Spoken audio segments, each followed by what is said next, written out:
அவங்க முதலமைச்சரையா வருத்தப்படுறாங்க. மோடி ஐயா இப்படி பேசி விட்டாரு அப்படின்னு அக்கா தமிழிசை அக்காட்ட சொன்னா உடனே அக்கா இல்ல, ஆமா நீங்க தான் எல்லா திட்டத்தையும் கண்டுபிடிச்சிங்களா, நீங்க கண்டுபிடிச்சதை தான் நாங்க எடுத்து கொண்டு போயிட்டோமா, காமராஜர் ஐயா போட்டாருங்க நாங்க அப்படியே அதை எடுத்து கொண்டு இருக்கோம், நீங்க என்ன நினைச்சுக்கிட்டு இருக்கிறீங்க அப்படின்னு அக்கா ஏகத்துக்கு மோடி ஐயாவுக்கு சப்போர்ட் அள்ளி வீசிக்கிட்டே இருக்காங்க. எல்லாத்துக்கும் அரசாங்க வேலைனா 10 லட்சம் கோடி வேணும். இந்திய அலையன்ஸ் எல்லாருக்கும் அரசாங்க வேலைன்னு சொல்றாங்க. 10 லட்சம் கோடி வேணும். அங்க ஒன்னும் செய்ய முடியாதாக பொய் சொல்லி தேர்தல் அறிக்கை கொடுக்கல. ஒன்று.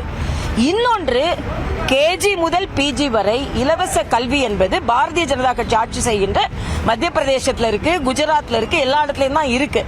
அதே மாதிரி காலை உணவு திட்டம் உடனே அது ஸ்டாலின் ஏன் திட்டம்னு முதலில் உணவு திட்டம் காமராஜரோட திட்டம், அது ஒண்ணு. இன்னொன்னு, தேசிய கல்விக் கொள்கையிலே ஒழுங்கா இவங்க படிக்கல.